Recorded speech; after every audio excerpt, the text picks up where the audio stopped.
Puji nama Tuhan. Shalom Bapak Ibu Saudara yang dikasihi Tuhan Yesus. Shalom yang bersuka cita boleh lambaikan tangan tinggi, katakan shalom. Haleluya. Mari sama-sama kita siapkan hati kita lebih lagi Bapak Ibu Saudara. Kita akan masuk di minggu-minggu. Kita akan mengingat-ingat akan karya terbesar Tuhan Yesus dalam setiap kehidupan kita Bapak Ibu Saudara. Mari sama-sama angkat pujian ini Bapak Ibu Saudara.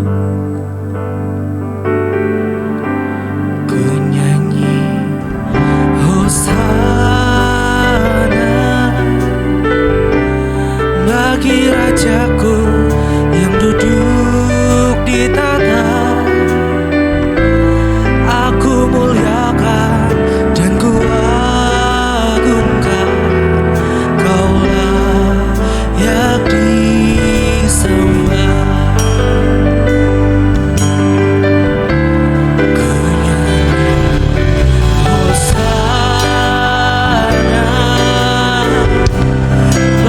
Rajaku yang duduk di tanah, aku muliakan dan ku agungkan, Kaulah yang disembah. Mari sambil angkat kedua tangan tinggi Bapak Ibu Saudara. Hosana bagi Rajaku yang duduk di tanah, aku muliakan dan ku agungkan, Kaulah yang disembah. Mari sambil bangkit berdiri. Hosana bagi Rajaku yang duduk di tanah, aku muliakan dan ku agungkan, Kaulah yang disembah. Nyanyi Hosana, Hosana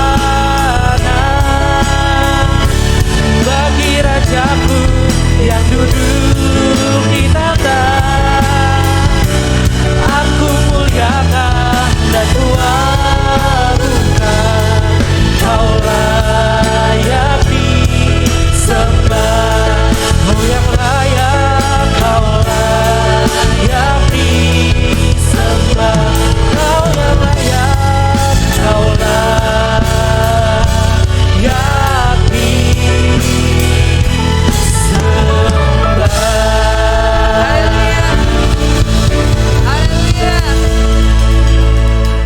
Benar Engkau Tuhan layak disembah, layak disembah, layak disembah. Terima kasih kami bersyukur untuk anugerah Tuhan yang luar biasa. Terima kasih untuk kebaikan-kebaikan Tuhan. Sungguh nyata Engkau Tuhan Immanuel dalam hidup kami. Terpujilah nama Tuhan. Terima kasih Bapak, sekali kami bersyukur untuk anugerah Tuhan, pemeliharaan Tuhan dalam hidup kami. Sungguh Tuhan kasih-Mu sempurna. Minggu-minggu ini kami mengingat betapa cinta kasih Tuhan luar biasa dalam kehidupan kami. Karena begitu besar kasih Allah akan dunia ini, sehingga Engkau mengaruniakan anak-Mu yang tunggal Tuhan, supaya kami yang percaya kepada Engkau diselamatkan, mendapatkan hidup yang kekal. Terima kasih untuk janji Tuhan. Haleluya, hosana guru bagi Tuhan. Saatnya Tuhan kami akan masuk lebih dalam lagi memuji, menyembah Tuhan. Terima kasih untuk para pemuji penyembah yang luar biasa. Engkau berkati urapi Tuhan, imam-imam musik.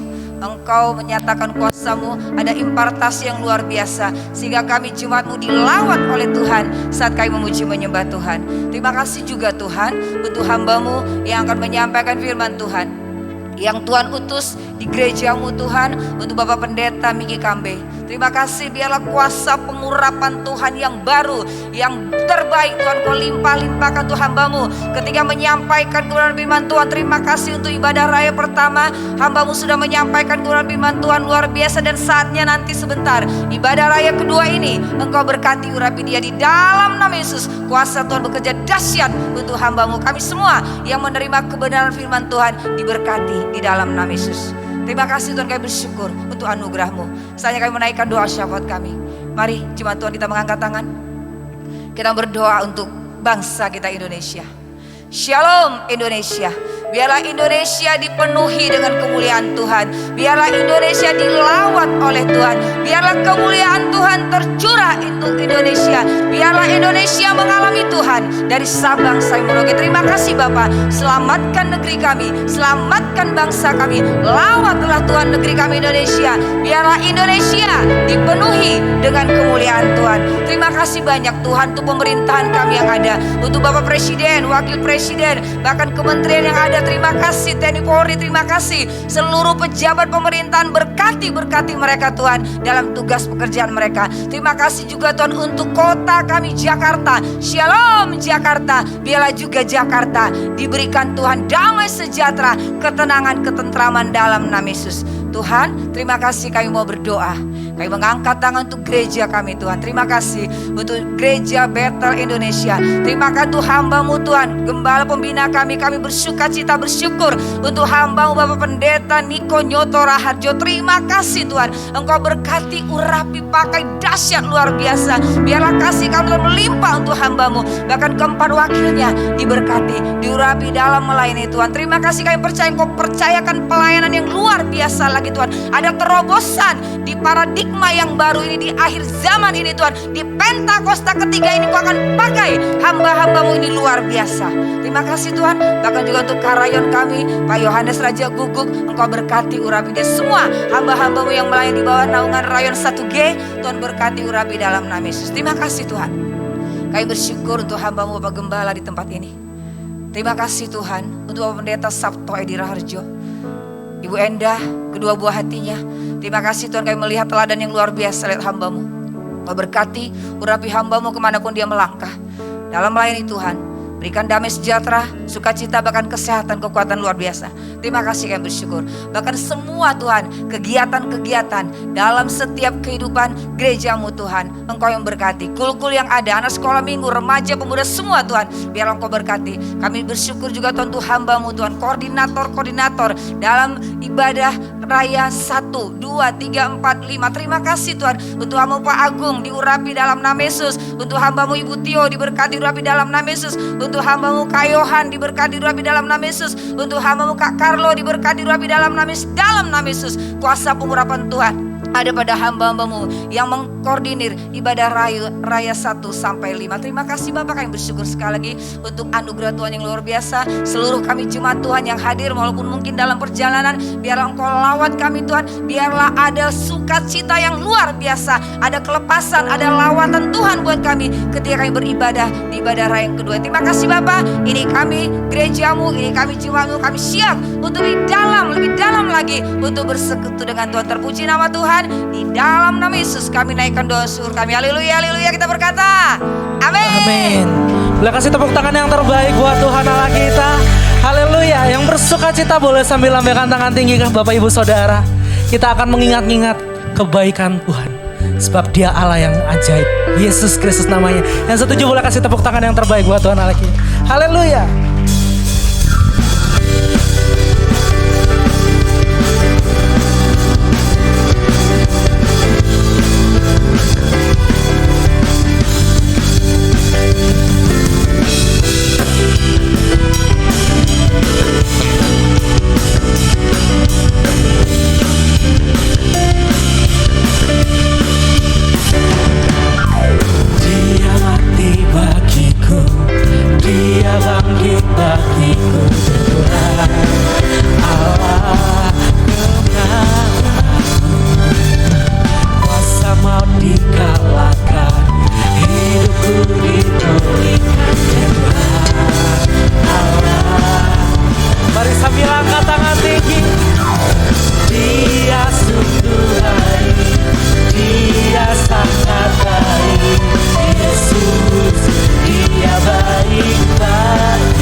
Dia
kanan kiri Bapak Ibu Saudara. He is so good to you. He is so good to me. Jesus is so good to you and me. He is so good to you. He is so good to me. Jesus is so good to you and me. He is so good to you. He is so good to me. Jesus is so good to you and me. Jesus is so good to you and me. Jesus is so good to you. He's so good to me. He's so good to you and me. Disorak-sorai kemuliaan buat Tuhan. Sorakan haleluya. Yang merasakan kebaikan Tuhan, angkat tangan tinggi Bapak Ibu Saudara. He is so good to you. He is so good to me. Jesus is so good to you. Siang ini kami nyatakan ya Tuhan, He is so good to you. He is so good to me. Jesus is so good to you and me. Jesus is so good to you and me. Jesus. Jesus is so good to you and me. Ditepuk tangan yang dahsyat. Haleluya. Haleluya, haleluya. Kita akan sama-sama menyaksikan Pentakosta ketiga dan Mazmur 91. Tuhan Yesus memberkati.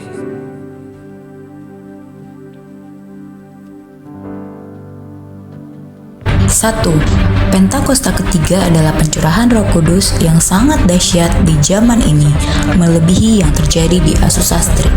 2. Pentakosta ketiga akan mengakibatkan penuaian jiwa yang terbesar dan yang terakhir sebelum Tuhan Yesus datang kembali. 3. Pentakosta ketiga akan membangkitkan generasi Yeremia, yaitu anak-anak muda yang dipenuhi Roh Kudus, cinta mati-matian kepada Tuhan Yesus, tidak kompromi terhadap dosa, dan akan bergerak untuk memenangkan jiwa. 4. Pentakosta ketiga lahir di Indonesia dan bergerak ke bangsa-bangsa. Gerakan ini dari timur ke barat dan akan kembali ke Yerusalem. 5. Pentakosta ketiga akan memberikan kuasa untuk menyelesaikan amanat agung dan setelah itu Tuhan Yesus datang kembali.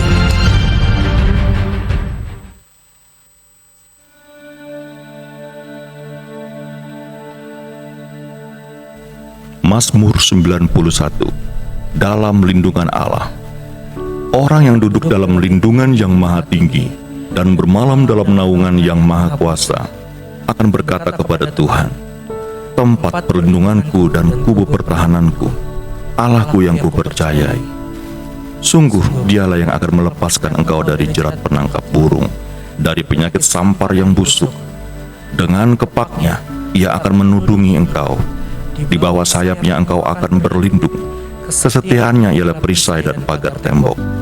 Engkau tak usah takut terhadap kedahsyatan malam, terhadap panah yang terbang di waktu siang, terhadap penyakit sampar yang berjalan di dalam gelap, terhadap penyakit menular yang mengamuk di waktu petang. Walau 1.000 orang rebah di sisimu dan 10.000 di sebelah kananmu, tetapi itu tidak akan menimpamu. Engkau hanya menontonnya dengan matamu sendiri dan melihat pembalasan terhadap orang-orang fasik. Sebab Tuhan ialah tempat perlindunganmu, yang maha tinggi telah kau buat tempat perteduhanmu. Malapetaka tidak akan menimpa kamu, dan tulah tidak akan mendekat kepada kemahmu. Sebab malaikat-malaikatnya akan diperintahkannya kepadamu untuk menjaga engkau di segala jalanmu. Mereka akan menatang engkau di atas tangannya, supaya kakimu jangan terantuk kepada batu. Singa dan ular pedung akan kau langkahi. Engkau akan menginjak anak singa dan ular naga. Sungguh, hatinya melekat kepadaku, maka aku akan meluputkannya. Aku akan membentenginya, sebab ia mengenal namaku. Bila ia berseru kepadaku, aku akan menjawab. Aku akan menyertai dia dalam kesesakan. Aku akan meluputkannya dan memuliakannya. Dengan panjang umur akan kukenyangkan dia, dan akan kuperlihatkan kepadanya keselamatan daripadaku. Amin. Saudara boleh duduk kembali.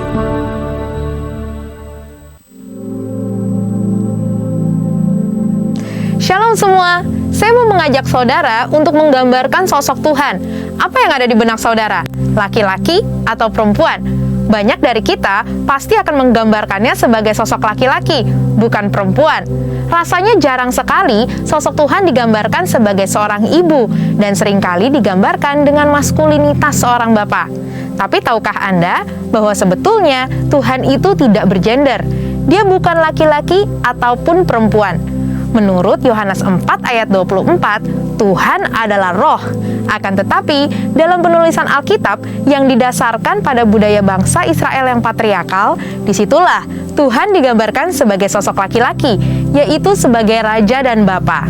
Saat mengekspresikan dirinya, Yesus pun mengajarkan gerejanya sebagai mempelai wanita dan dia sebagai mempelai pria. Tujuannya adalah untuk menunjukkan bahwa Israel menyembah Allah yang benar, yang memelihara dan membela. Berbeda dari bangsa-bangsa di sekeliling mereka yang menganut kebudayaan pagan dan kebanyakan mengambil sosok dewi-dewi untuk disembah. Walaupun iman dasar kekristenan percaya bahwa Yesus adalah putra dari Allah Bapa dan ini mengandung makna maskulinitas, akan tetapi Tuhan juga digambarkan sebagai seorang ibu. Di dalam Yesaya 66 ayat 12-13, Tuhan berkata, "Kamu akan menyusu, akan digendong, akan dibelai-belai di pangkuan, seperti seseorang yang dihibur ibunya. Demikianlah aku ini akan menghibur kamu." Semua implikasi tersebut bukan untuk membedakan nilai, hak, dan martabat laki-laki dan perempuan. Di hadapan Tuhan, kita semua adalah setara, yaitu sebagai pembawa gambaran Tuhan. Demikian pula dalam gereja dan pelayanan. Tuhan memberi tempat kepada perempuan. Banyak contoh dalam Alkitab yang menunjukkan perempuan dihormati dan dipercaya untuk memimpin, mengajar, dan bernubuat. Dalam pelayanan Yesus, ia juga menghilangkan diskriminasi terhadap kaum perempuan dan penyalahgunaan otoritas laki-laki. Yesus menjadi sahabat perempuan dan mendorong perempuan untuk memberitakan Injil. Yesus pun memuji, membela, dan menyelamatkan perempuan yang seringkali direndahkan. Gereja kita pun konsisten mengikuti ajaran Tuhan, di mana perempuan dapat diangkat sebagai gembala, guru, worship leader, pengkhotbah, dan sebagainya. Mungkin ada yang bertanya, kemudian bagaimana dengan ayat yang tertulis dalam 1 Timotius 2 ayat 9-15 yang sepertinya mengharuskan perempuan berdiam diri, dilarang mengajar, dan tidak boleh berdandan? Perlu diketahui bahwa konteks ayat tersebut Paulus tujukan untuk mengajar jemaat Efesus yang dilanda ajaran sesat, pengaruh dari budaya paganisme setempat, di mana beberapa kaum perempuan elit yang melayani dianggap sebagai dewi dan mendominasi, mengambil alih otoritas yang merusak tatanan struktur Tuhan, bahkan mengajarkan ajaran sesat. Pada dasarnya, Rasul Paulus mendukung perempuan untuk bernubuat dan mengajar, serta menghormati dan memperhitungkan jeripaya perempuan yang melayani gereja. Jadi, kekristenan sebetulnya adalah kabar sukacita untuk kaum perempuan yang mengubah pola pikir bahwa laki-laki adalah sosok yang lebih superior. Memiliki pemahaman yang benar akan posisi Tuhan terhadap gender sangat penting untuk gerejanya, supaya perempuan tidak lagi merasa direndahkan atau merasa tidak mempunyai nilai dalam kehidupan sosial dan rohani. Mari kita pahami bersama beberapa anggapan tentang kesetaraan gender sesuai dengan firman Tuhan. Yang pertama, perlu dipahami bahwa kesetaraan bukan berarti serupa. Walaupun setara, tetapi memiliki perbedaan fungsi, tugas, dan kewajiban. Firman Tuhan mengajarkan melalui ketritunggalan Allah. Secara esensi, tiga pribadi ini adalah Allah sendiri, namun memiliki fungsi masing-masing. Seperti dalam karya keselamatan, Bapa berfungsi untuk merencanakan keselamatan. Anak melaksanakannya melalui salib dan kebangkitannya, dan Roh Kudus mewujudkannya melalui kelahiran baru. Begitupun dengan kesetaraan laki-laki dan perempuan. Walaupun memiliki hak manusiawi yang sama, namun memiliki fungsi dan kewajiban yang berbeda, khususnya dalam pernikahan. Laki-laki dengan maskulinitasnya sebagai kepala yang berkewajiban memenuhi kebutuhan keluarga dan memberi perlindungan. Sedangkan perempuan dengan karunia lemah lembutnya berfungsi sebagai penolong yang memelihara keluarganya dan membantu mewujudkan rencana keluarga. Yang kedua, pahami bahwa penundukan diri tidak menjadi tanda nilai status yang lebih rendah. Umumnya, dunia memiliki pemahaman ketika seseorang tunduk pada otoritas yang lebih tinggi, artinya orang tersebut punya nilai status lebih rendah. Padahal nyatanya, penundukan diri adalah ekspresi ketaatan dan penghormatan. Meskipun Yesus sama derajatnya dengan Bapa, ia tetap tunduk pada perintah Bapa dan menjadi satu kemuliaan bagi Allah. Perempuan sebagai penolong laki-laki bukan berarti lebih rendah derajatnya. Justru sebagai penolong yang sepadan dan melengkapi gambaran Allah yang utuh. Dan yang terakhir, penghargaan perempuan tidak berasal dari status jabatan yang sama dengan laki-laki. Sesuai dengan Amsal 31 ayat 10 dan 29, seorang ibu rumah tangga Tuhan beri penghormatan yang tinggi dan tetap mempunyai nilai yang hakiki di hadapan Tuhan. Ini sejalan dengan prinsip Tuhan dalam mempercayakan perempuan untuk melakukan pelayanan dalam tubuh Kristus, yaitu gerejanya. Saudara, untuk penjelasan lebih lengkapnya dari tim teologi kami, silakan untuk buka link yang ada di atas atau scan QR Code yang tersedia. Tuhan Yesus memberkati. Puji nama Tuhan, boleh kasih tepuk tangan buat Tuhan Yesus bagi saudara. Mari sama-sama kita siapkan hati kita lebih lagi Bapak Ibu Saudara. Mari tundukkan kepala, mari berdoa. Terima kasih Tuhan buat siang ini Tuhan. Kalau kami boleh ada di tempat ini semua karena kasih dan anugerah-Mu ya Bapa. Siang hari ini setiap kami ya Tuhan, kami mau bawa hati kami untuk menyembah-Mu Tuhan. Dan kami mau biarkan Roh Kudus-Mu mengalir Tuhan, memenuhi setiap kami ya Tuhan. Lawat setiap kami ya Bapa. Terima kasih ya Tuhan, terima kasih. Kami tahu gak ada yang mustahil bagi-Mu Tuhan. Tidak ada yang mustahil bagi-Mu ya Tuhan. Tidak ada mustahil bagi-Mu ya Bapa. Mujizat-Mu masih ada bagi setiap kami ya Tuhan. Dan siang hari ini kami siapkan hati kami Tuhan. Hanya dalam nama Tuhan Yesus mari sama-sama katakan amin.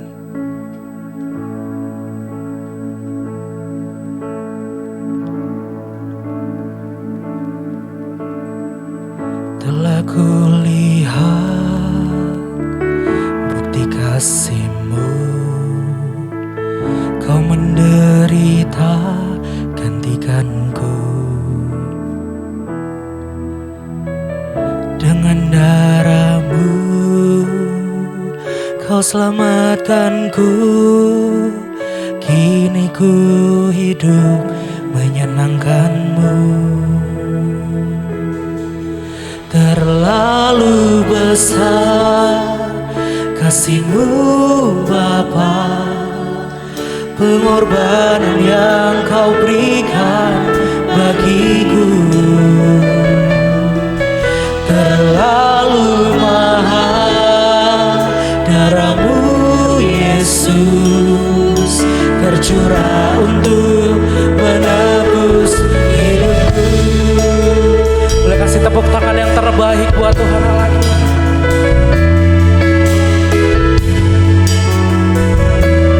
Mari sama-sama angkat pujian ini. Telah kulihat bukti kasih-Mu, Kau menderita gantikanku. Dengan darah-Mu Kau selamatkanku.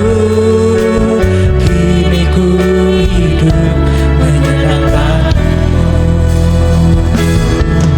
Terlalu besar kasih-Mu Bapa, pengorbanan yang Kau berikan bagiku. Terlalu mahal darah-Mu Yesus, tercurah untuk menebus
sama-sama katakan, terlalu besar kasih-Mu. Di minggu ini kami mengingat kebaikan-Mu Tuhan, pengorbanan-Mu ya Tuhan. Terlalu mahal darah-Mu Yesus, tercurah untuk menebus. Sambil angkat kedua tangan tinggi, nyatakan, terlalu besar kasih-Mu Bapa, pengorbanan yang Kau berikan.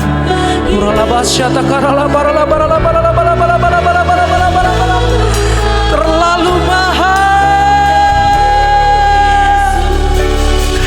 tercurah untuk menebus hidupku. Terlalu besar kasih-Mu Bapa, pengorbanan yang Kau berikan bagiku. Terlalu mahal darah-Mu Yesus, tercurah untuk menebus. Mari sambil bangkit berdiri.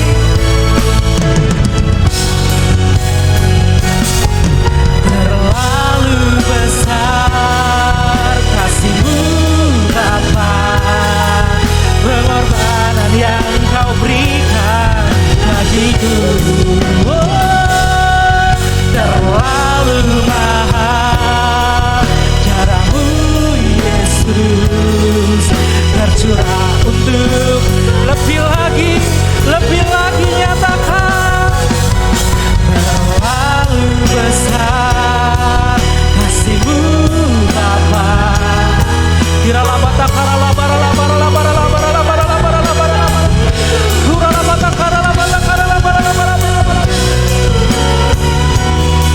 Darah-Mu Yesus, tercurah untuk menebus hidupku. Tercurah untuk menebus hidupku. Tercurah untuk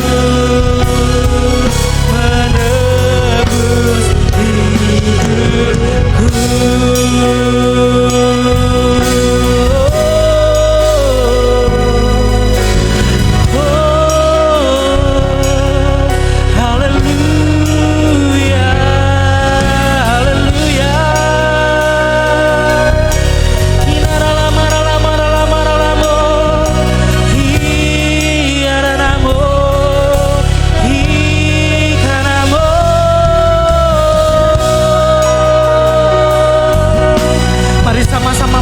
Tuhan Bapak Ibu Saudara.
Siang hari ini Engkau hadir ya Tuhan.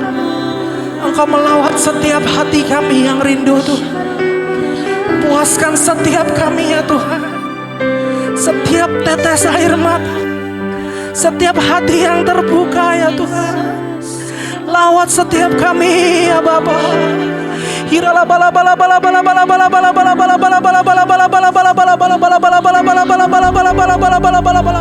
Roh Kudus-Mu mengalir ya Tuhan, mengalir ya Tuhan, mengalir ya Tuhan.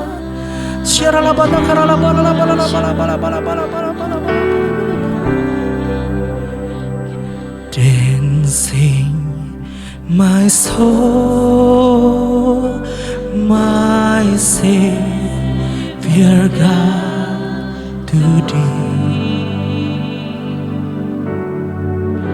How great Thou art, how great Thou art, how great Thou art. Dancing my soul, my Savior God, to Thee. How great Thou art, how great. Sambil angkat kedua tangan tinggi. Dancing my soul, dancing my soul, my Savior God. How great Thou art, how great. Syata karala barala barala barala barala barala.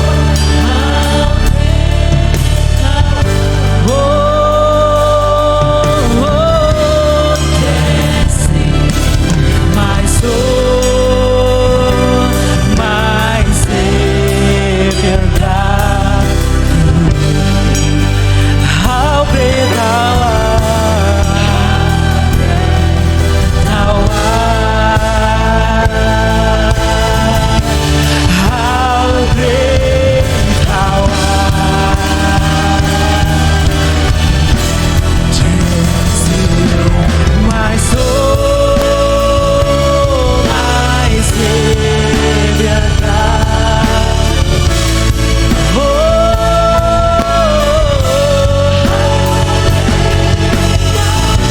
sungguh besar Engkau Tuhan.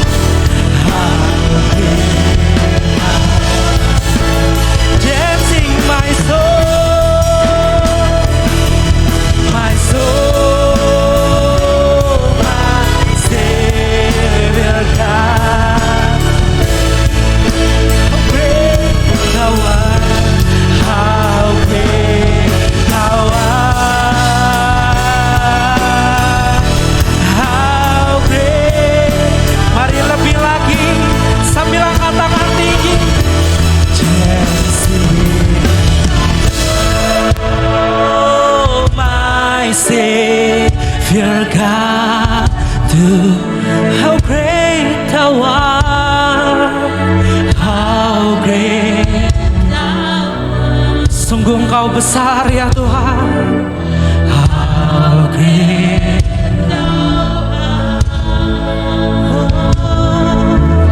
Dancing my soul, my Savior God,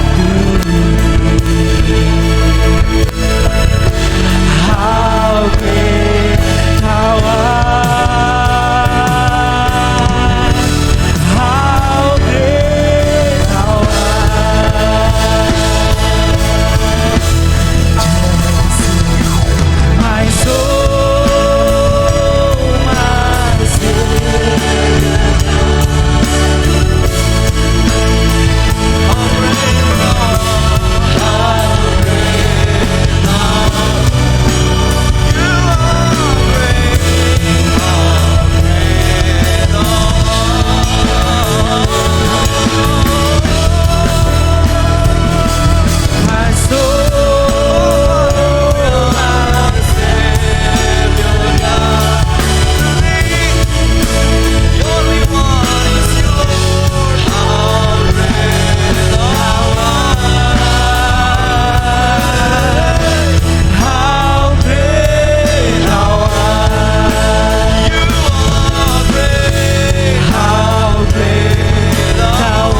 Engkau dahsyat dan ajaib dalam hidup kami ya Tuhan.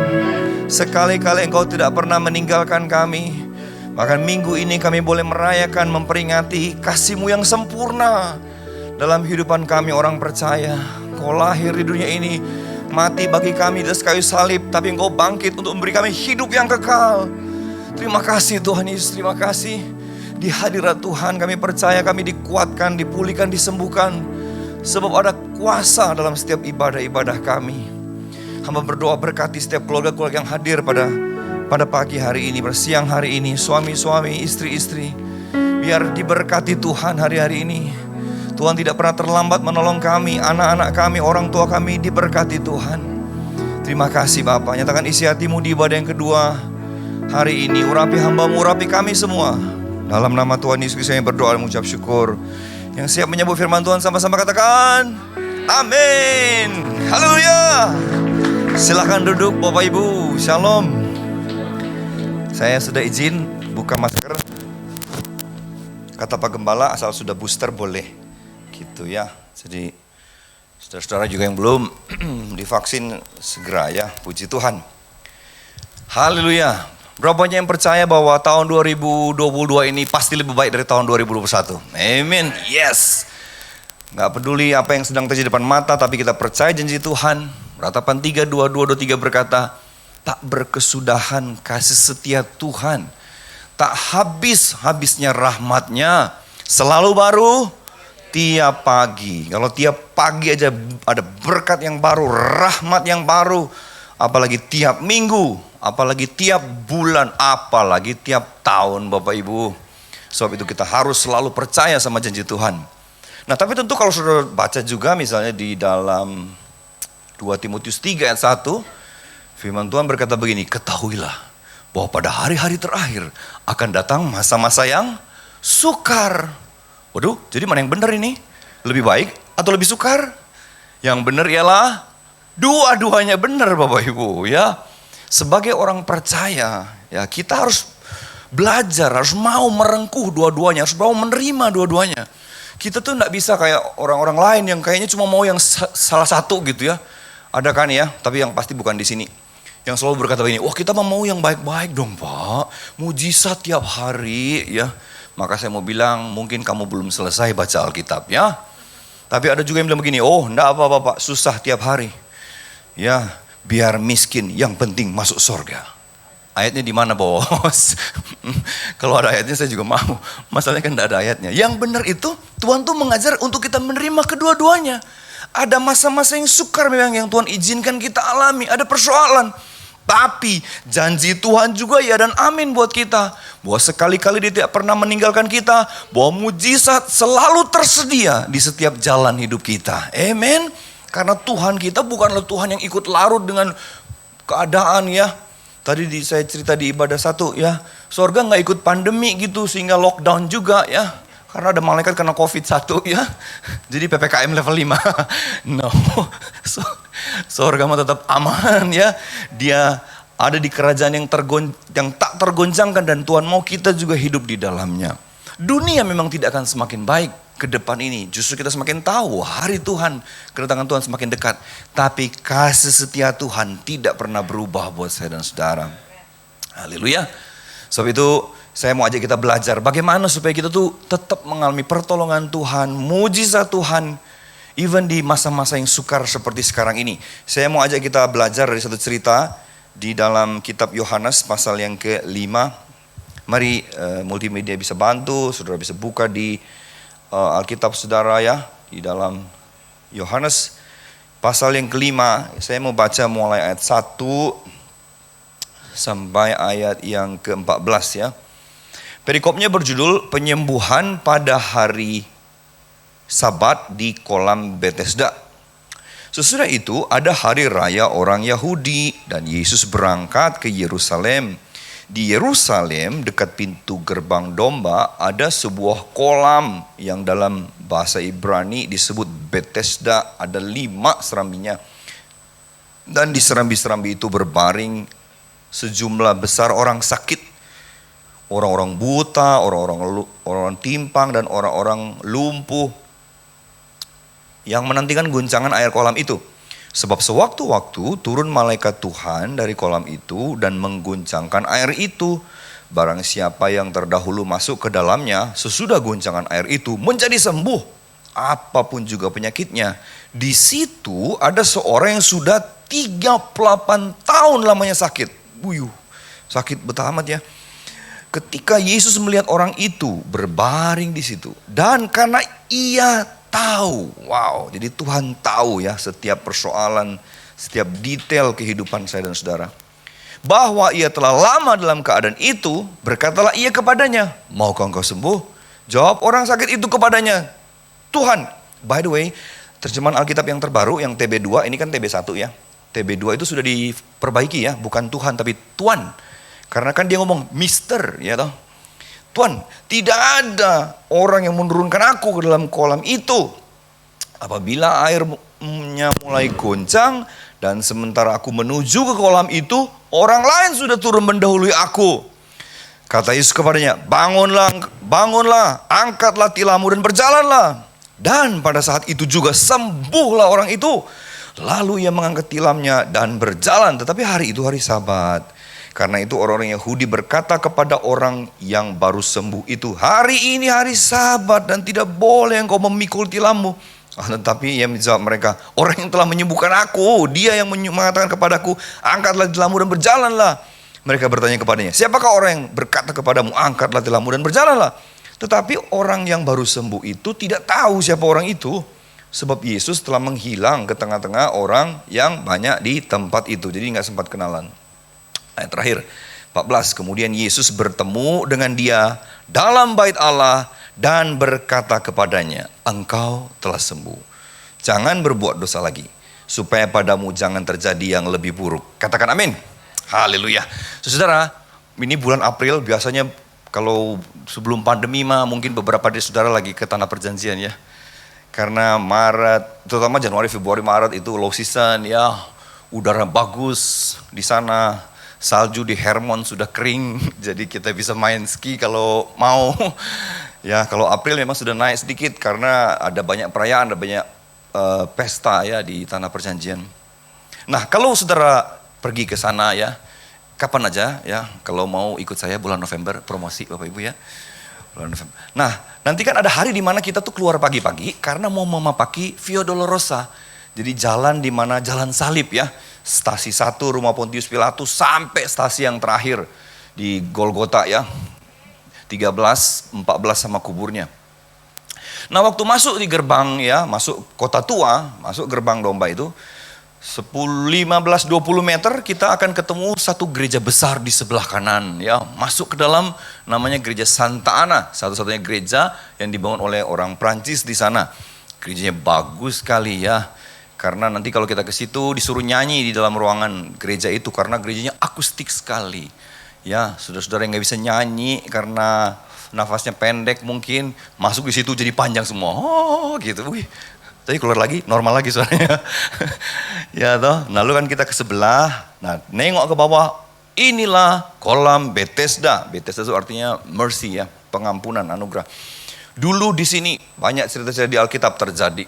Nah, saat ini saudara, di mana 2000 tahun lalu Tuhan Yesus waktu dia masuk ke bait Allah, ya sebelum nyampe bait Allah ketemu serambi itu, kolam itu, lalu dia berjumpa dengan orang yang sudah 38 tahun sakit. Nggak tahu sakitnya apa, pokoknya lemah aja, ya. Di mana dia selalu nggak bisa cepat untuk terjun ke kolam ketika malaikat menggoncangkan air itu. Saudara, Tuhan tahu, lalu Tuhan bertanya, ya untuk supaya dia boleh beroleh kesembuhan. Nah, kalau saudara tahu ya, kalau saudara baca tadi, sebelum Tuhan Yesus menyembuhkan dia, ada proses ya yang harus dialami oleh orang itu. Dilewati yang kita baca tadi, yang saya percaya menjadi kunci ya, menjadi rahasia bagaimana kita bisa mengalami mujizat Tuhan sekalipun di masa-masa yang sukar, di saat-saat yang rasanya tidak bisa. Tapi apa yang mustahil bagi Tuhan, saudara? Ya, sebab itu mari kita lihat satu persatu. Ya, yang pertama saya ajak kita membuka dari kita melihat kembali dari ayat yang ke-6 dan ayat yang ke-7 ya dari pembacaan kita tadi. Ayat yang ke-6 dan 7 berkata begini. Ketika Yesus melihat orang itu berbaring di situ, dan karena ia tahu bahwa ia telah lama dalam keadaan itu, berkatalah ia kepadanya, maukah engkau sembuh? Saudara, kalau ada orang nanya sama saudara, saudara lagi sakit, saudara lagi susah, terus orang nanya, mau sembuh gak? Pasti saudara akan berkata, mau Pak, atau amin. Mau duit gak? Amin gitu ya. Ada ndak ada, amin dulu kan gitu. Tapi saudara lihat apa jawab orang itu, kita cuma ditanya, maukah engkau sembuh? Jawab orang sakit itu kepadanya, Tuhan, tidak ada orang yang menurunkan aku ke dalam kolam itu. Apabila airnya mulai goncang dan sementara aku menuju kolam itu, orang lain sudah turun mendahului aku. Ditanya apa, jawab apa, saudara, nggak nyambung ya. Malah dia protes, dia sampaikan keluh kesahnya. Mana bisa? Aduh, saya udah lihat lah, nggak mungkin gitu ya. Nah, saudara, saya percaya kalau kita mau, yaitu mengalami mujizat Tuhan, sekalipun kelihatannya tidak mungkin ya. Maka kunci pertama ialah kita harus belajar untuk memiliki pola pikir yang benar. Kenapa dia bisa ngomong kayak gitu? Karena 38 tahun dia lihat orang pada sembuh. Ada yang sembuh lalu pergi, ada yang mati pergi.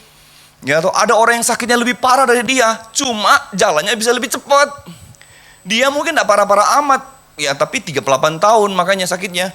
Tapi selalu terlat untuk nyebur ke kolam itu. Apa yang dia lihat dan dia pikirkan selama ini ternyata telah membentuk satu pengertian dalam dirinya. Saya tidak mungkin sembuh. Ini cuma tunggu matinya aja gue di sini. Sehingga kemudian dia berkata negatif. Kalau ada yang seringkali menghalangi untuk kita mengalami mujizat Tuhan, berkat Tuhan, seringkali dimulai dari cara kita berpikir yang salah. Kita seringkali membatasi Tuhan, saudara, ketika kita punya pikiran yang salah. Dan Alkitab memberi banyak contoh soal itu. Satu hari Tuhan Yesus mau menyembuhkan Lazarus. Ya toh? Yesus bilang begini, jangan khawatir, dia cuma tidur. Kata Marta, Tuhan udah 4 hari. Jadi seolah Marta, mana bisa tidur dari mana? Orang mah tidur 2 hari bangun, ini 4 hari bos. Sudah bau kayaknya. So mereka pikir tidak mungkin ya. Dan banyak hal lain. Satu hari Tuhan Yesus berhadapan dengan 5.000 orang laki-laki yang belum makan. Plus istri-istri mereka dan anak-anak mereka. Kata Tuhan Yesus, kasih makan. Kata murid-murid, pakai apa? Sudah malam guru, ya toh. Alfamart udah tutup semua, ya toh. Mau beli roti di mana gitu. Adanya apa? Cuma ada 5 roti 2 ikan. Kata Tuhan, bawa sini. Saudara, murid-murid menyaksikan apakah mujizat bisa terjadi. Dan banyak lagi ya, kalau mau cerita mah tidak habis-habis ya. Tentang bagaimana orang menyaksikan akan kuasa Tuhan. Demikian juga orang sakit ini, saudara. Tapi saya percaya, saudara, kita di tahun ini kita mesti belajar untuk berkata bahwa sekalipun aku pikir tidak mungkin, aku rasa tidak bisa. Di mataku mungkin tidak mungkin bisa berubah. Tapi kita mesti tahu bagi Tuhan tidak ada yang mustahil. Mulailah percaya dan merubah pola pikir kita atau paradigma kita. Bahwa kalau Tuhan mau, dia sanggup melakukan. Kalau aku percaya, Tuhan sanggup melakukan. Roma 12 ayat 2, salah satu ayat emas pada tahun ini, di tahun paradigma yang baru berkata begini, janganlah kamu menjadi serupa dengan dunia ini, tetapi berubahlah oleh pembaharuan budimu, ya, akal budi pikiran, sehingga kamu dapat membedakan, ya bahasa Inggrisnya itu proof, to test, manakah kehendak Allah yang apa yang baik, yang berkenan kepada Allah dan yang sempurna, ya. Jadi untuk tahu kehendak Allah yang baik, berkenan, sempurna, start with your mind katanya.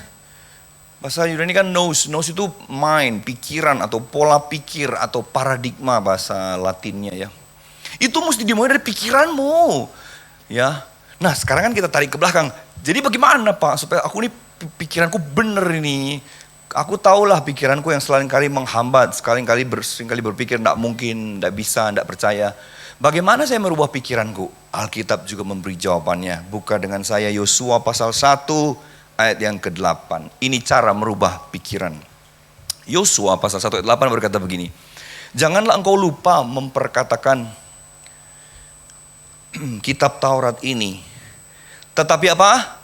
Renungkan. Renungkan itu bukan di mulut. Itu mengunyah namanya ya. Bukan di telinga mendengar namanya, tapi renungkan itu di pikiran. Renungkanlah itu, jadi firman Tuhan itu siang dan malam. Supaya engkau bertindak hati-hati sesuai dengan segala yang tertulis dalamnya.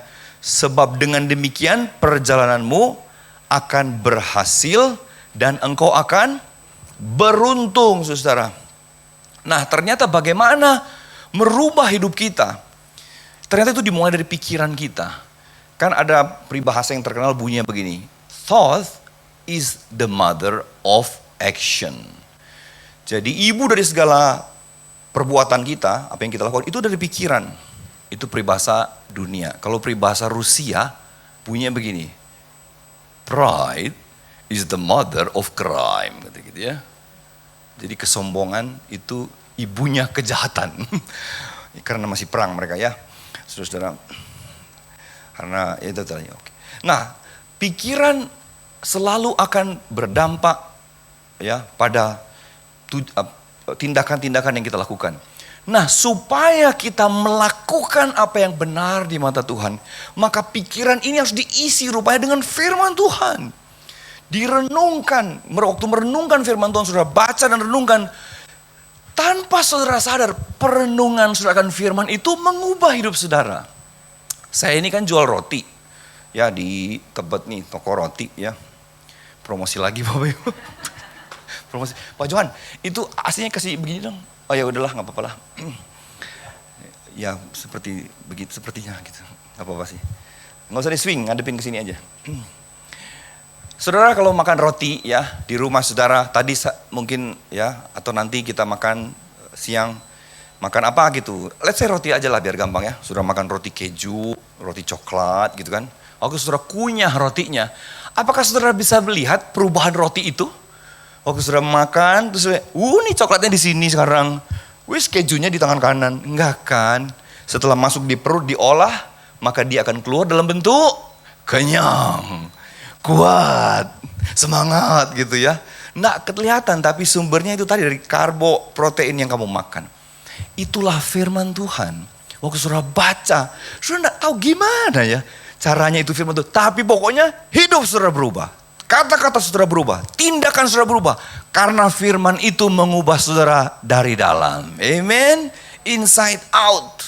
Itu lebih penting daripada berubah karena ya kita memang bisa berubah secara outside in, lihat ini bisa berubah, tapi yang paling langgeng yaitu perubahan yang dari dalam dan itu dikerjakan oleh kuasa firman Tuhan.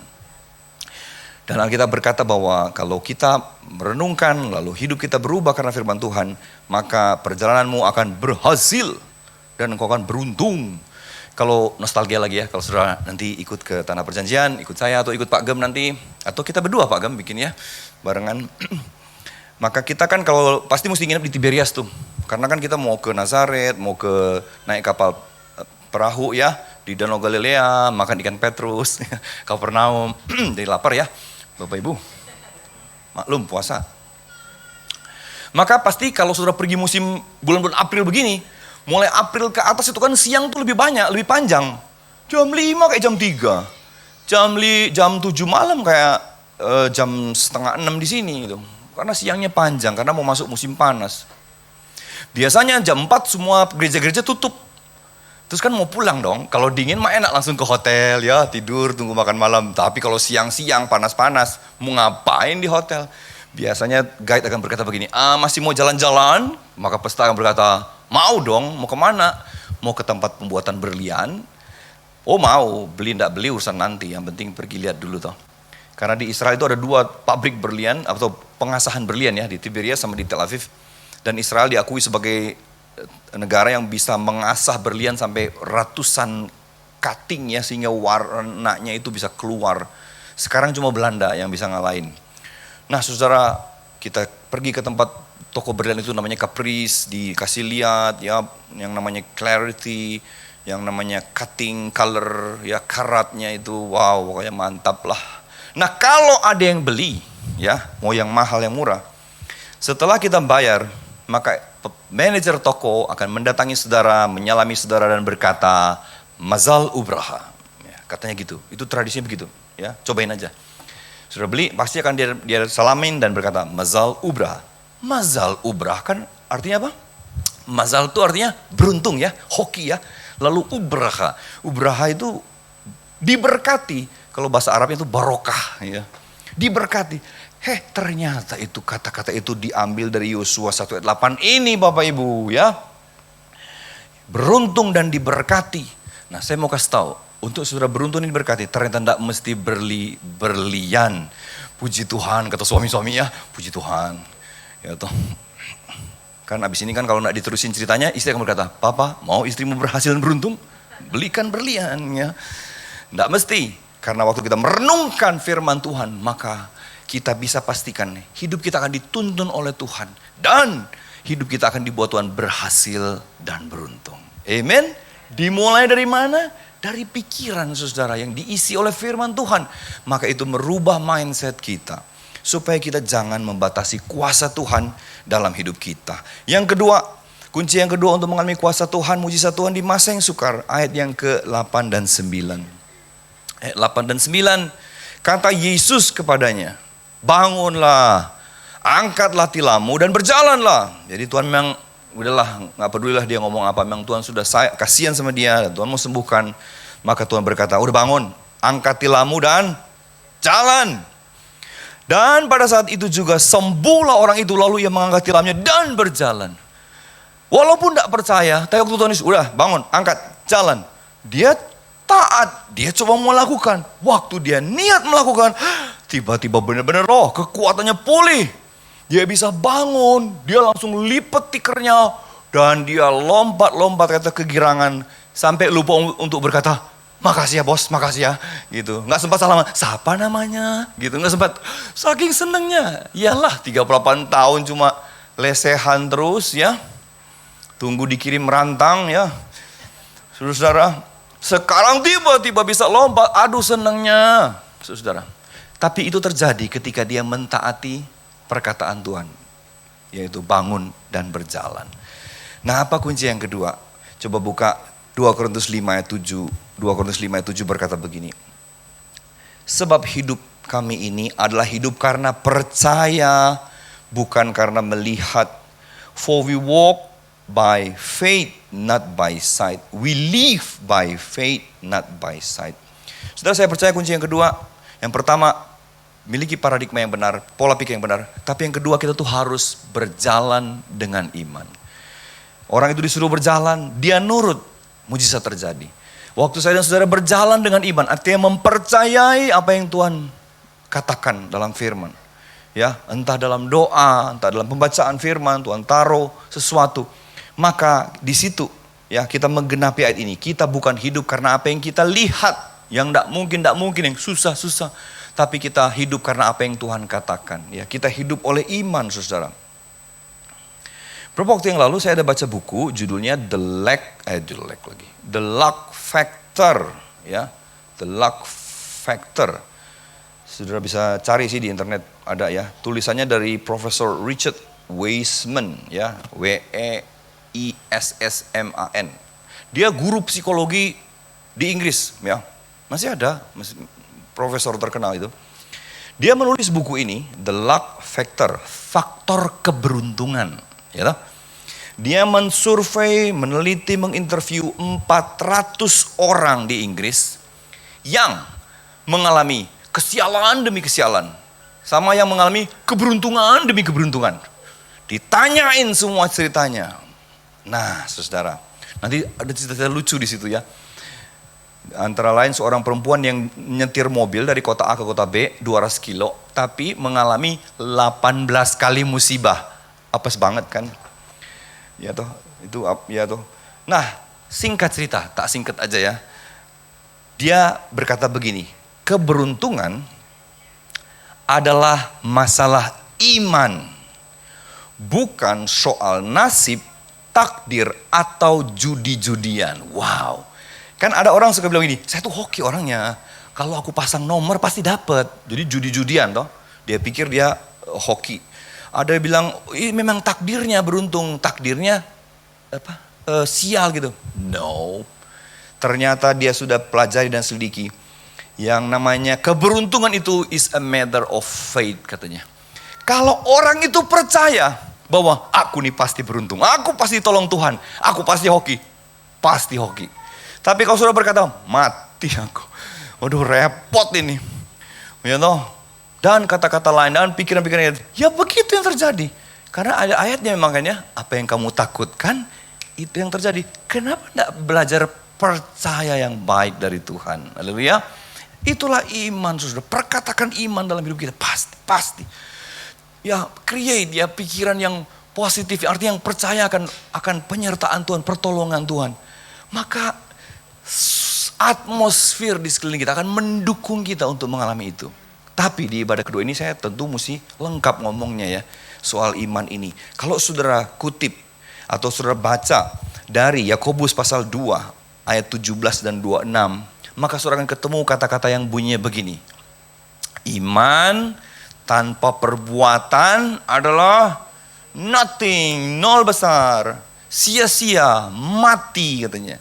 Jadi secara lengkap iman itu adalah rangkaian dua kata. Yaitu percaya dan bertindak. Percaya dan taat. Di Yakobus itu firman Tuhan berkata begini, kalau kamu cuma percaya, setan juga percaya Yesus Tuhan, cuma dia gak mau nurut. Nah kita disebut orang beriman ketika kita percaya dan kita mentaati apa yang kita percayai itu Bapak Ibu. Bukan cuma percaya tok tapi gak ngapa-ngapain, gak melangkah, gak berbuat sesuatu.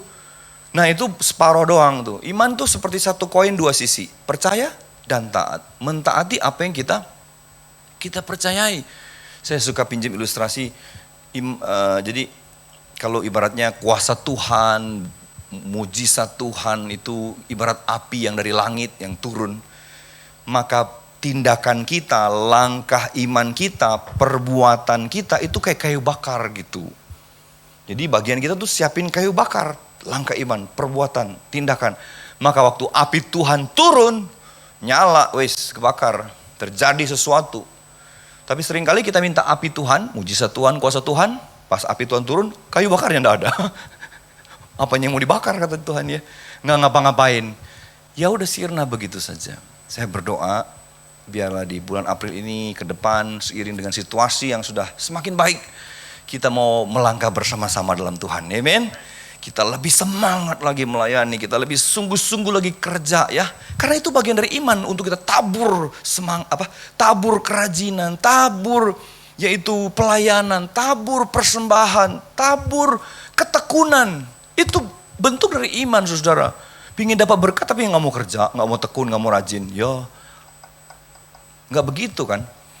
Ya, semua yang kita lakukan ya, itu adalah benih di mata Tuhan. Perbuatan baik kita, nabur kita, nolong orang kita, persembahan kita itu adalah benih yang kita tabur, yang pada akhirnya Tuhan akan kembalikan dalam bentuk tuaian. Apa itu tuaian? Berkat Tuhan, mujizat Tuhan saudara. Sebab itu saya berdoa biar kita melangkah dengan iman lebih lagi pada bulan ini ya. Kita akan mengalami kasih Tuhan, kuasa Tuhan lebih lagi. Tapi itu dimulai dengan perbuatan kita ya. Sebagai bukti bahwa kita tahu bahwa Tuhan pasti bekerja, makanya saya melangkah, saudara. Tuhan pasti memberkati, makanya saya menabur, ya. Karena apa yang kita tabur itu yang kita tuai. Berbahaya kalau saudara tidak pernah menabur tapi mengharapkan tuaian. Ibarat petani minta tuaian tapi tidak pernah nanam padi. Bisakah petani itu menuai? Jawabannya bisa. Dan pasti dia menuai punya orang. Karena dia sendiri nggak dapat apa-apa. Jadi tidak mungkin saudara, kita hanya menuai apa yang kita tabur. Ya, saudara-saudara, kami hamba Tuhan ngalami itu. Kalau kami ditolong Tuhan, diberkati Tuhan, itu sebenarnya karena apa yang kami tabur. Ya, bukan semata-mata karena, ya semua kasih karunia Tuhan. Tapi tetap ada bagian saya dan saudara. Haleluya. Yang ketiga yang terakhir, ayat yang ke-14. Ayat yang ke-14 firman Tuhan berkata begini. Kemudian Yesus bertemu dengan dia dalam bait Allah. Lalu berkata kepadanya, engkau telah sembuh, jangan berbuat dosa lagi, supaya padamu jangan terjadi yang lebih buruk. Saudara, sudah selesai. Tuhan kalau nyembuhin, berkatin, tidak ada pamrih-pamrih. So Tuhan langsung pergi makanya dia tidak sempat kenalan. Tapi ternyata Tuhan tetap menjumpai dia secara pribadi di bait Allah untuk titip untuk kasih pesan yang sangat penting. Yang berkata, sudah sembuh ya, jangan berbuat dosa lagi supaya jangan terjadi yang lebih buruk. Artinya Tuhan bilang sama dia, sudah dipulihkan ya, sudah diberkati ya, sudah ditolong Tuhan ya. Ya, hidup sekarang untuk Tuhan. Artinya hiduplah dalam pertobatan. Berapa sering orang sudah dapat berkat tapi hilang karena tidak menjaga dirinya. Dosa selalu mencuri berkat Allah dalam hidup kita. Hari ini, bulan ini, minggu ini persisnya kita akan peringati, yaitu kematian dan kebangkitan Kristus. Paskah dan hari kebangkitan, ya. Resurrection Day atau Easter, saudara. Resurrection, ya. Itu kan menunjukkan betapa kasih Tuhan kepada kita. Salib Kristus itu memperdamaikan antara kasih Allah dan keadilan Allah. Upah dosa maut, sebagai Allah yang adil dia mesti menghukum setiap orang berdosa. Tapi Tuhan begitu mengasihi kita. Kata Tuhan, gimana ini? Mesti dihukum tapi aku gak pengen. Tapi dua-dua mesti dikerjain. Kata Tuhan Yesus, Bapa, biar aku yang menyelesaikan itu. Maka Tuhan datang ke dunia ini, memberi dirinya disalibkan, menanggung semua dosa kita, dosa umat manusia, ditimpakan semua kepadanya. Dia yang tak berdosa, dibuat Bapa jadi dosa. Kata 2 Korintus 5 ayat 19-21 itu. Supaya oleh kematian Kristus kita boleh dibenarkan, kita diampuni. Jadi kita tetap menerima keadilan Allah, dihukum, cuma hukumannya Yesus yang tanggung. Tapi kemudian kita boleh menerima kasih Allah yang sempurna. Nah sekarang setelah kita menerima kasih-Nya, yaitu Roh Kudus yang turun dalam kita karena kita lahir baru, maka Tuhan berkata kepada kita, kita harus hidup untuk Tuhan. Ayat yang terakhir, ya, yaitu di dalam 2 Korintus atau 1 Korintus pasal 6 ayat 19-20. Saya baca buat saudara, 1 Korintus pasal yang ke-6 ayat yang ke-19 sampai 20. Firman Tuhan berkata begini, atau tidak tahukah kamu bahwa tubuhmu adalah bait Roh Kudus yang diam dalam kamu, Roh Kudus yang kamu peroleh dari Allah, dan bahwa kamu bukan milik kamu sendiri, sebab kamu telah dibeli dan harganya telah lunas dibayar. Dibayar dengan apa? Dengan darah Tuhan Yesus. Karena itu muliakan Allah dengan tubuhmu.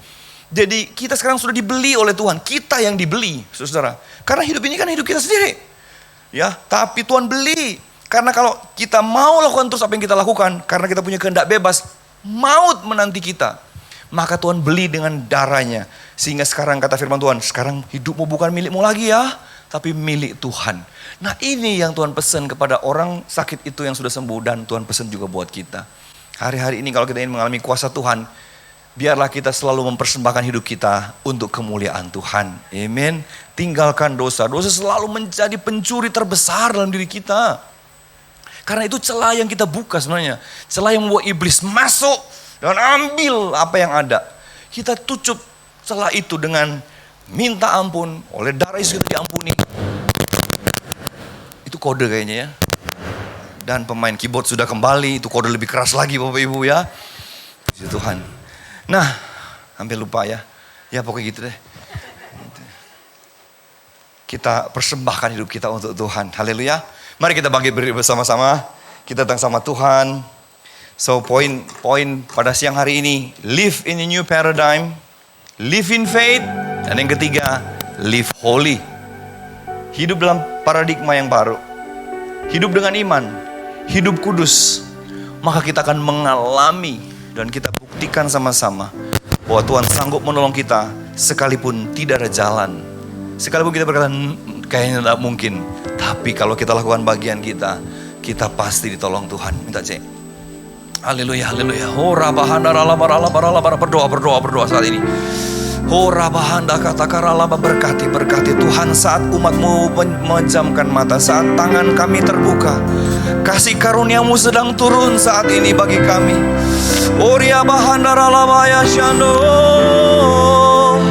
Kemurahan-Mu yang lebih dari hidup itu sedang mengalir atas setiap kami. Sembuhkan yang sakit, pulihkan Tuhan yang sedang ada dalam pergumulan berat.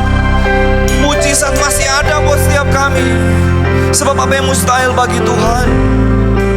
Bulan ini bahkan kami boleh merayakan kasih-Mu yang terbesar, yaitu Engkau memberikan nyawa-Mu bagi setiap kami.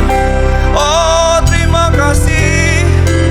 Kau sungguh baik Tuhan, tak terukur kasih setia-Mu dalam hidup kami. Sembah, haleluya.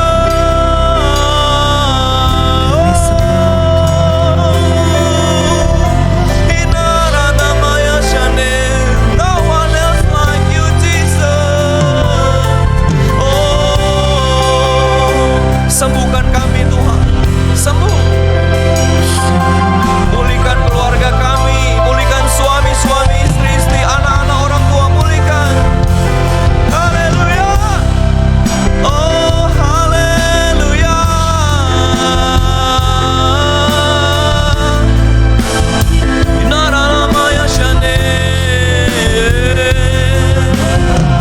Kami percaya mujizat terjadi buat saya dan saudara hari ini. Mujizat terjadi, terima mujizat. Sebab Dia baik, Dia sungguh baik. All my life you have been faithful. All my life you have been so good. Every breath that I am in, hallelujah, I will sing of the goodness of God. All my life, yeah. All my life you have been faithful. All my life, yeah. All my life you have been so good. Every breath that I am in, I will sing of the goodness of God. I will sing of the goodness of God. I will sing of the goodness of God.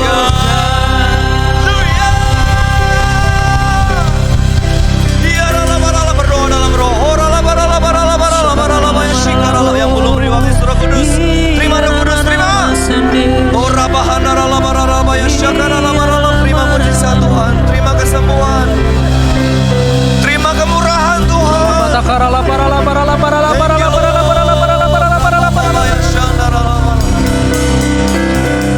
Dalam nama Yesus, bulan ini kami terima mujizat Tuhan. Amin. Apa yang belum pernah kami pikir, timbul di hati, di mata, di pikiran kami, Tuhan sediakan bagi kami. Sebab mujizat selalu ada bagi kami yang berharap kepada Tuhan. Dalam nama Yesus, sama-sama katakan amin. Amin. Haleluya. Saudara boleh duduk kembali.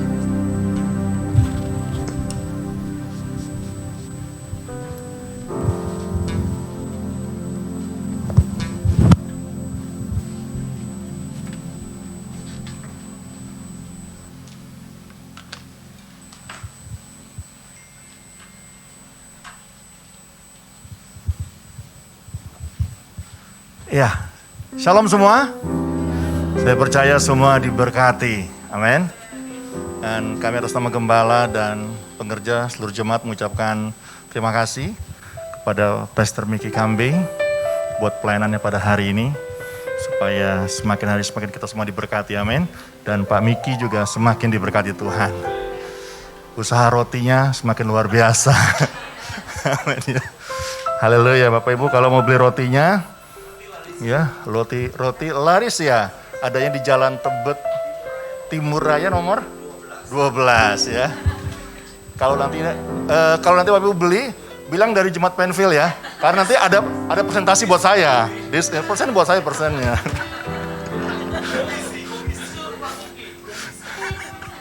Haleluya.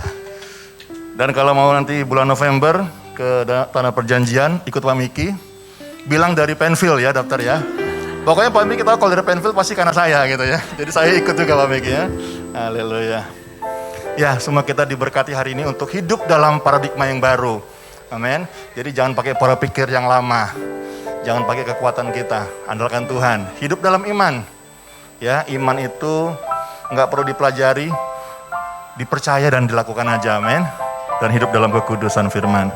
Nah, Bapak Ibu Saudara, saya mengundang dan menyapa Bapak Ibu yang mungkin baru pertama kali hadir beribadah bersama kami di GB Pejaten Upper Room. Boleh lambaikan tangannya, kami pengen kenalan. Kami pengen kenal, yuk. Boleh lambaikan tangannya aja. Karena nanti kami pengen kenal lebih lagi. Ada? Mungkin anak-anak muda?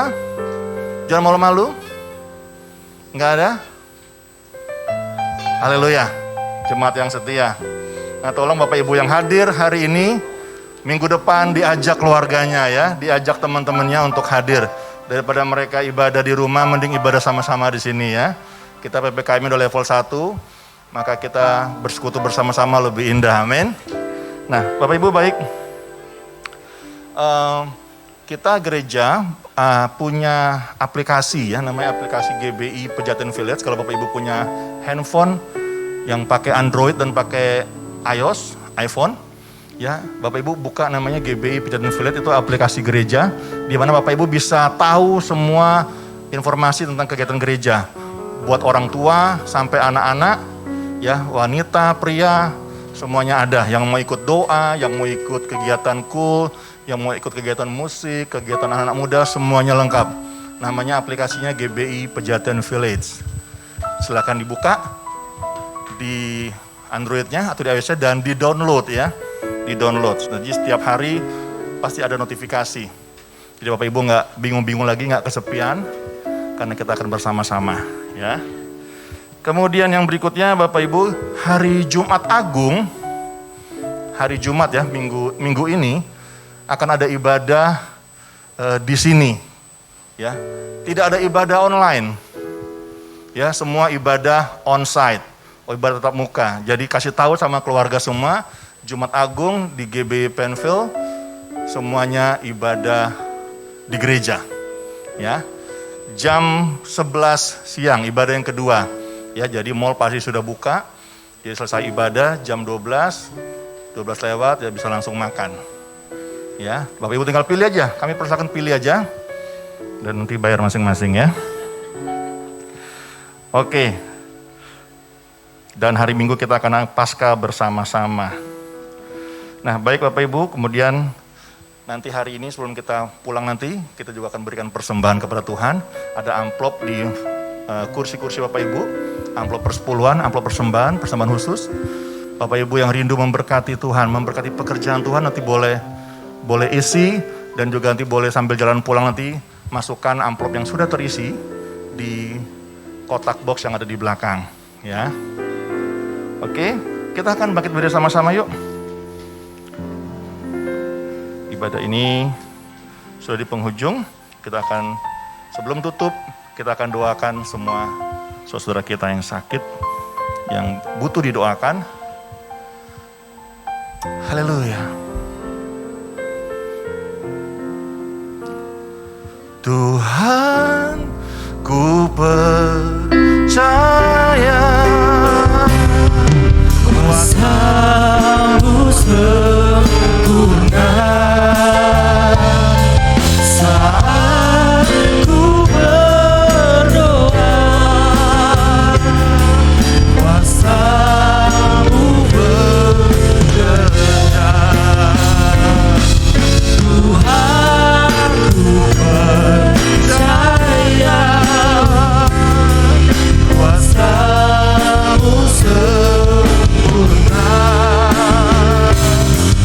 saat ku berdoa,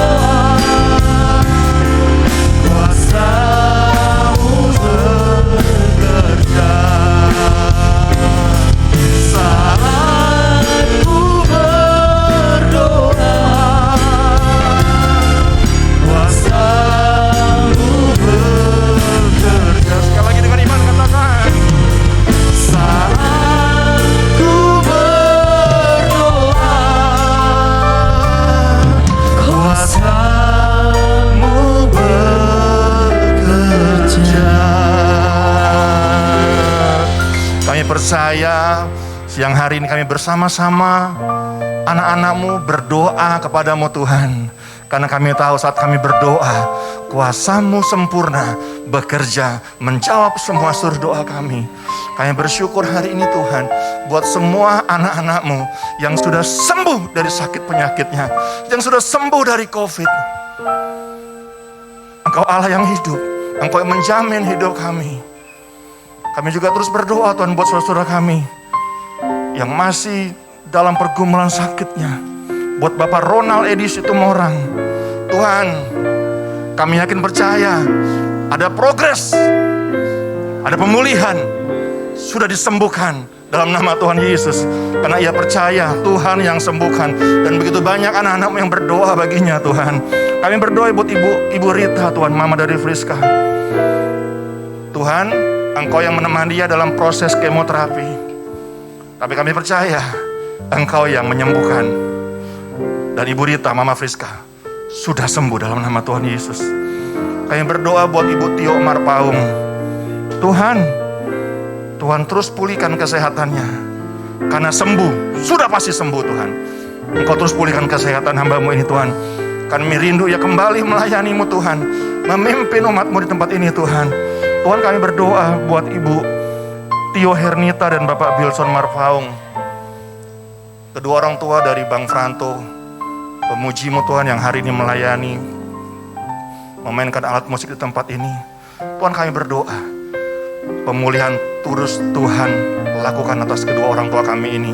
Sembuh sempurna, sehat sempurna Tuhan. Bagian-bagian tubuh yang rusak, Tuhan gantikan dengan yang baru. Tuhan, terima kasih. Kami juga berdoa buat Bang John, yang setelah pasca operasinya Tuhan sedang pulihkan hari ini Tuhan. Kami percaya Tuhan bisa ganti ginjal yang baru. Dan kami perkatakan Tuhan, ginjalnya Tuhan gantikan dengan yang baru. Sembuh sempurna, sehat sempurna Tuhan. Biar Bang John tetap bisa menaikkan syair-syair yang indah buat Tuhan. Tuhan, terima kasih. Kami berdoa Tuhan buat Merlaidina, kakak daripada Sonia, yang divonis kanker stadium 2 dan 3. Tuhan, tubuhnya milik kepunyaan-Mu sama seperti seluruh kehidupannya. Tuhan jamah, Tuhan sembuhkan, Tuhan pulihkan dan bersihkan semua sel-sel dalam tubuhnya. Segala tanaman yang bukan daripada Tuhan, kami cabut di dalam nama Tuhan Yesus. Biar sembuh sempurna, menerima kuasa Tuhan. Tuhan, terima kasih. Kami juga berdoa Tuhan hari ini buat Oma Oni. Tuhan, jagain dia Tuhan, sembuhkan kandung kemihnya. Tuhan buat pulih normal kembali, sempurna. Tuhan, terima kasih. Biar di masa tuanya ia tetap berdiri tegap melayani Tuhan. Terima kasih Tuhan, terima kasih. Kami juga berdoa buat Keisha Tandi. Tuhan, sembuhkan sakitnya, supaya anak muda ini Tuhan tetap on fire melayani jiwa-jiwa. Tuhan, terima kasih. Sembuh sempurna Tuhan berikan buat Keisha. Dan kami berdoa Tuhan Yesus, buat semua kami yang mungkin hari ini di tempat ini masih ada yang sakit. Tuhan, mungkin kami gak angkat tangan, tapi hari ini kalau kami dengar mujizat terjadi buat semua saudara kami, mari kita angkat hati kita, berseru kepada Tuhan. Dan kalau engkau percaya dengan iman, saat ini engkau terima kesembuhan di dalam nama Tuhan Yesus. Tuhan, kami berdoa, sukacita Tuhan sempurna buat kami yang sakit hati, buat kami yang punya hubungan rusak dengan banyak orang. Hari ini Tuhan, anggur yang baru engkau curahkan, supaya hati kami penuh dengan kesukaan. Hati kami mulai mengampuni, hati kami mulai hidup benar. Hati kami mulai Tuhan Yesus diserahkan kepada Tuhan. Tuhan, terima kasih. Kami berdoa buat anak-anak-Mu yang bekerja. Tuhan buat berhasil hidup benar dalam pekerjaan. Yang berusaha, Tuhan berkati usahanya. Tuhan, kami berdoa, yang sedang mencari pekerjaan, Tuhan berikan pekerjaan yang terbaik. Tuhan, anak-anak-Mu yang SD, SMP, SMA, yang minggu ini akan ujian Tuhan, ujian akhir. Tuhan, tolong berkati mereka untuk melaksanakan ujian dengan jujur, dengan persiapan yang sempurna, dan biar anak-anak Tuhan jadi anak-anak yang berprestasi untuk memuliakan nama Tuhan. Kami berdoa berikan kesehatan buat mereka semua. Saat mereka harus ujian onsite, Tuhan jauhkan dari segala sakit penyakit. Dalam nama Tuhan Yesus. Terima kasih Tuhan, terima kasih Bapa. Kami berdoa Tuhan hari ini yang bergumul untuk buah hati dari berkat pernikahannya di rumah tangganya. Tuhan, saat mereka masih minta sama Tuhan, Tuhan masih mengerjakan yang sempurna, waktu Tuhan yang terbaik. Dan hari ini kami percaya Tuhan pasti berikan keturunan yang ilahi. Terima dalam nama Tuhan Yesus. Terima kasih Tuhan, terima kasih Bapa. Terima kasih Tuhan buat yang berulang tahun minggu ini. Kalau hari ini kami bisa berdiri di gereja ini, maupun ada di rumah-rumah, kami percaya penyertaan Tuhan sempurna. Engkau tidak pernah bawa kami sejauh ini untuk Engkau tinggalkan di tengah jalan. Engkau pasti bawa kami sampai tujuan, dan kami mau terus berjalan bersama-sama dengan Engkau. Tuhan, terima kasih Bapak, terima kasih. Terima kasih buat kehadiran-Mu di tempat ini Tuhan. Terima kasih Engkau sudah pulihkan kami. Yang lemah sudah Engkau kuatkan. Hubungan yang rusak sudah Engkau pulihkan. Yang kekurangan sudah Engkau berkati berlimpah-limpah. Yang sakit Tuhan sudah sembuhkan. Dan hari yang spesial ini Engkau sudah hadir buat kami untuk menyatakan isi hati-Mu di tempat ini. Tuhan, terima kasih. Sebenarnya kami akan pulang ke rumah kami masing-masing, tapi kami akan pulang dengan iman. Kami akan pulang dengan terima berkat yang terbaik melalui hamba-Mu yang Kau utus ke tempat ini. Terima kasih. Kita angkat tangan sekali lagi di hadapan Tuhan. Pejamkan mata. Kekasih-kasih Tuhan, terima saat ini berkat, damai sejahtera, sukacita, pemulihan, kesembuhan, kasih karunia yang berlimpah-limpah dari Bapa Surgawi di dalam Tuhan kita Yesus Kristus. Persekutuan penghiburan kuasa Roh Kudus menyertai hidup kami hari ini sampai dia datang kedua kali menjemput kita, bahkan sampai selama-lamanya. Kami gereja Tuhan ini diberkati, sama-sama katakan amin. Happy Sunday. Selamat hari Minggu Bapak Ibu Saudara, Tuhan Yesus memberkati. Terima kasih Yesus buat kasih-Mu. Kau datang hampiri diriku. Kau tarik hidupku ke tatamu untuk kemuliaan kekal. Terima kasih Yesus buat kasih-Mu. Kau datang hampiri diriku. Kau tarik hidupku ke tatamu untuk kemuliaan kekal.